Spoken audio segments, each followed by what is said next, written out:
तो नमस्कार साथियों, मेरा नाम है प्रवीण कुमार और मेरे ब्लॉग में आप लोगों का एक बार फिर से स्वागत है। मैं आपको पुलिस से जुड़े किस्से कहानियां बताता हूं और इस ब्लॉग में हम लोग बात करेंगे पुलिस की सैलरी के बारे में और पुलिस की उस सैलरी के बारे में जो पुलिस के अलावा किसी को नहीं दी जाती। वो है 13वीं सैलरी। 12 महीने की सैलरी हर विभाग में दी जाती है, लेकिन पुलिस ही एक ऐसा विभाग है जिसको 13वीं सैलरी मिलती है।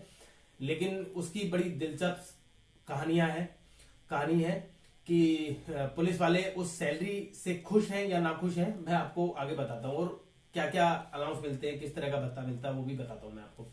तो सबसे पहले मैं बता दूं कि पुलिस को हर साल महंगाई भत्ता मिलता है और ट्रांसपोर्ट अलाउंस के तौर पे करीब करीब 5,000 रुपया मिलता है। और गाड़ी और बाइक वाले युग में भी साइकिल का अलाउंस मिलता है 180 रुपया, करीब करीब 180 रुपया महीने का मिलता है। और इसके अलावा मैं बताऊं आपको कि इनको राशन का दिया जाता है, राशन मनी के तौर पे 4,000 रुपया मिलता है। और हाउस अलाउंस मिलता है, हाउस रेंट मिलता है करीब करीब 10,000 रुपया। और इसके साथ ही मैं बताऊं इनका डिटेक्ट क्या होता है। एक दिल्ली पुलिस वेलफेयर सोसाइटी है, उसके नाम पर इनसे 250 रुपया काट लिया जाता है हर महीना। और इसके साथ ही एक इनका ग्रुप इंश्योरेंस भी होता है, जिसके जो है करीब करीब 75 रुपया काट लिया जाता है। और 75 या शायद कम काटते हैं, 75। इनको जो दिया जाता है वो वर्दी का पैसा दिया जाता है। वर्दी का साल में एक बार पैसा मिलता है, फंड मिलता है, वो मिलता है करीब 10,000 रुपया। और साथ ही मैं बताऊं कि बोनस मिलता है दीपावली का, वो भी करीब करीब 5,000 6,000 रुपया ऐसा मिलता है। और इससे अलावा मैं बताऊं आपको कि एक इनको सैलरी मिलती है जो कि 13वीं सैलरी मानी जाती है। 13वीं सैलरी मिलती है। जैसे मान लीजिए, मैं अंदाजे के तौर पे बताऊं कि किसी सिपाही हवलदार की, जो करीब करीब 18 साल पुराना हवलदार होगा, तो उसकी करीब करीब 70,000 रुपये सैलरी होनी चाहिए। तो 70,000 उसकी 13वें महीने में भी सैलरी आएगी। लेकिन 13वीं जो सैलरी आती है, वो पूरे जो 70,000 आते हैं, वो पूरे 70,000 इनकम टैक्स में काट लिए जाते हैं। और वो ऐसे टाइम पे काटते हैं, इस टाइम पे काटते हैं कि पुलिस वाले इस हद तक परेशान हो जाते हैं। वो ये कहते हैं कि हमारे को 13वीं सैलरी देना ही बंद कर दो। इससे अच्छा तो जब आपको काटने हैं तो काट लो आप, तो हमें बता क्यों रहे हो, क्यों हमें जो है जले पे नमक छिड़कने जैसा काम कर रहे हो हमारे लिए।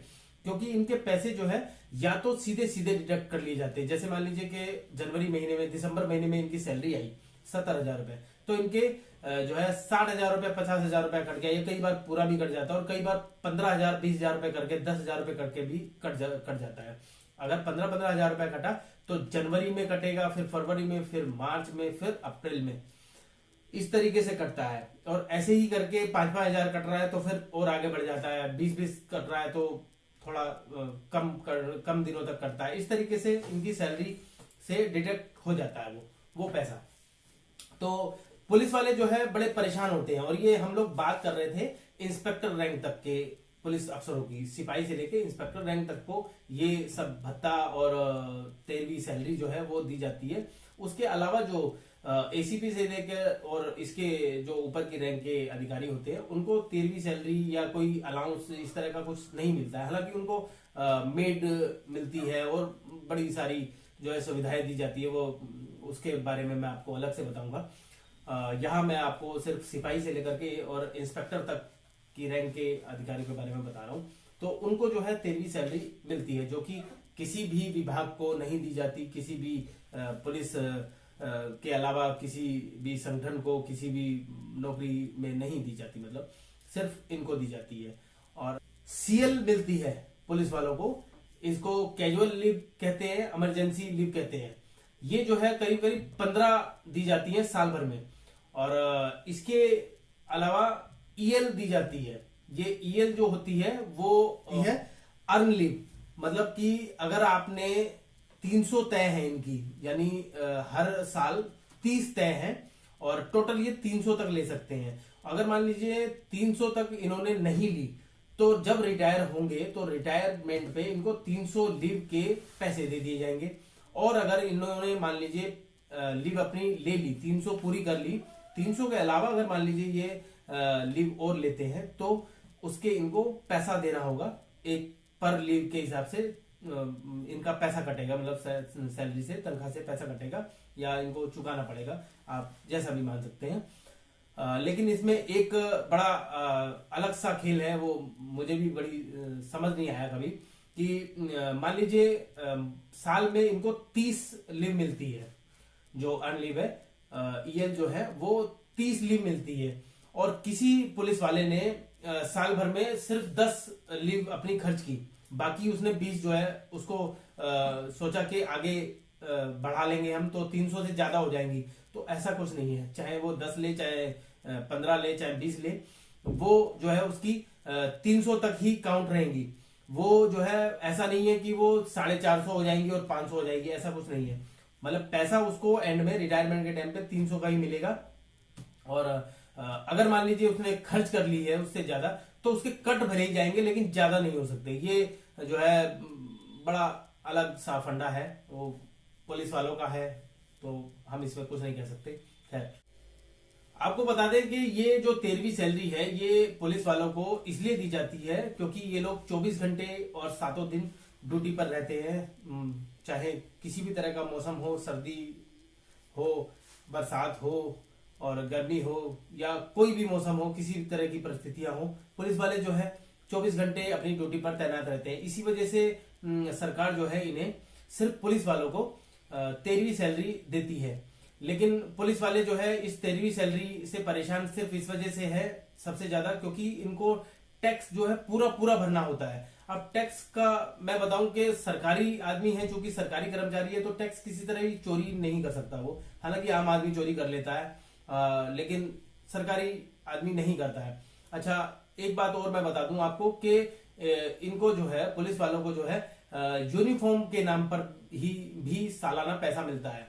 ये 10,000 रुपया दिया जाता है। और मैं आपको बता दूं कि एक जो यूनिफॉर्म सिलाई जाती है, जैसे दिल्ली में बड़ा अच्छा सा नाम है टेलर का, मिश्रा की वर्दी, मिश्रा जी की अगर वर्दी सिलाई जाती है, कोई भी पुलिस वाला सिलवाता है, तो मैं बताऊं अंदाजन करीब करीब 8 से 10,000 रुपए की ही सिलवाई जाती है। और आपको बता दूं कि हमारे देश में मौसम जो है एक जैसा नहीं रहता, सर्दी, गर्मी, बरसात और कई तरह की जो ऋतुएं हैं वो बदलता रहता है। और सबसे ज्यादा जो है गर्मी का मौसम आता है, करीब करीब 8 महीना आप मान सकते हैं कि गर्मी का होता है, और उसके बाद 4 महीने का जो है सर्दी का होता है। और दोनों ही मौसम में अलग अलग वर्दियां चलती है, गर्मियों की अलग और ठंड की अलग से, यानी सर्दियों की अलग। गर्मी की जो वर्दी है वो सबसे ज्यादा यूज होती है। पहली बात तो 8 महीने हो गया, दूसरी बात वो गर्मी होगी, तो एक वर्दी आदमी एक ही दिन तो पहनेगा, एक पुलिस वाला एक ही दिन तो पहनेगा, उसको जो है 2 दिन तक 3 दिन तक तो पहन ही नहीं सकता। अब उसको अगर मान लीजिए आज उसने पहनी है वो वर्दी, तो कल क्या करेगा?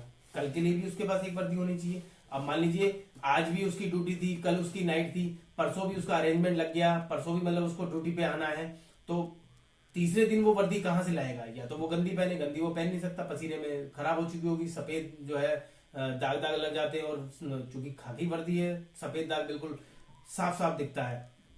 अफसरों के पास भी जाना होता है, कोर्ट में भी जाना होता है पुलिस वालों को, तो वो ऐसा नहीं कर सकते। और बहुत सारी पब्लिक डीलिंग भी है, तो वो लोग गंदी वर्दी तो नहीं पहन सकते, क्योंकि पुलिस वाले की शान जो है वो वर्दी ही तो है, और साफ सुथरा जो है रहना उनको जरूरी है। तो एक पुलिस वाला, जहां तक मेरा अनुभव है, मैंने देखा है, तो एक पुलिस वाला करीब करीब करीब करीब 5 वर्दियां, 4 से 5 वर्दियां रखता ही रखता है गर्मी गर्मी की, क्योंकि उसको जो है बदल बदल के पहनना पड़ता है कई बार। और उसमें से 2 वर्दियां 3 वर्दियां तो वो अपने थाने के अंदर ही रखता है, अपने थाने में 2-3 वर्दियां रखता है, और घर पे भी 2-3 वर्दियां रखता है, ताकि जो है इमरजेंसी में किसी दिन जो है अरेंजमेंट हो गया और मुझे जो है सुबह सुबह ही जो है या आधी रात को मुझे जो है अरेंजमेंट पे जाना है, लाल किले पे अरेंजमेंट है, प्रधानमंत्री जी आ रहे हैं, होम मिनिस्टर साहब आ रहे हैं, या जो भी कोई भी वीवीआईपी आ रहा है, तो उसको घर से ही अगर मान लीजिए आधी रात को जाना पड़ गया, वर्दी तो उसकी जो है दफ्तर में है, थाने में है, तो वो वर्दी कैसे लगाएगा? तो वो वर्दी जो है उसकी घर पे उसको रखनी ही पड़ती है हर हाल में। तो कम से कम 5 वर्दी, और एक वर्दी मैंने बता दिया आपको, अगर अच्छे टेलर से आप सिलवाएंगे, तो मिश्रा जैसे टेलर से, नामी टेलर से, तो उसकी जो है फीस जो है बहुत अच्छी है, 8 से 10 हजार रुपया है। और अगर आप किसी गली कुचे के भी टेलर से सिलवाएंगे तो भी मोटी वर्दी है, चूंकि खाकी वर्दी होती है, पुलिस वाले की वर्दी होती है, फ्री में सिल नहीं सकता कोई, तो 5 हजार तो फिर भी कोई लेगा ही लेगा। तो मान लीजिए 5 वर्दी आपने सिलवाई, 5 से 5 को गुना कर दीजिए, 25 हजार रुपया हो गए। अब गर्मी में पहन ली, अब आ गई सर्दियां। सर्दी में आदमी मोटी वर्दी के साथ साथ मोटी जैकेट भी पहनता है, उसको वो भी सिलवानी पड़ती है, वो भी खाकी कलर की होती है, अलग कलर की वो नहीं पहनता, ना ही पहन सकता, और पहन भी सकेगा तो वो कोर्ट नहीं जा पाएगा या अपने सीनियर अफसर के सामने नहीं जा सकता। तो मोटी वर्दी के साथ ही वो मोटी जैकेट भी सिलवाएगा। अगर मान लीजिए यहां मैंने एक लोकल टेलर का 5 हजार रुपया रेट रखा था, तो यहां सर्दी की वर्दी आपको 10 हजार रुपए की सिलेगी। मान लीजिए आप एक दिन में वर्दी, सर्दियों की वर्दी एक दिन में नहीं चेंज करते हैं, आप 2 दिन में चेंज करते हैं, तब भी आपको 2 से 3 वर्दी तो सिलवानी ही पड़ेगी हर हाल में। 3 वर्दी से कम तो आप नहीं सिलवाएंगे, क्योंकि एक आप घर भी रखेंगे और 2 अपने पुलिस स्टेशन में रखेंगे। जैसा कि मैंने आपको बताया कि कभी भी इमरजेंसी में जाना पड़ सकता है, इमरजेंसी ड्यूटी पड़ जाती है तो उनको जाना ही पड़ता है। तो वो वर्दी, अगर गर्मी की वर्दी अगर 5 हजार में थी, तो ये वर्दी जो है 10 हजार रुपए में, और 3 वर्दी आप सिलवाते 30 ये और 25 वो, यानी कि 55 हजार रुपया करीब करीब हो गया।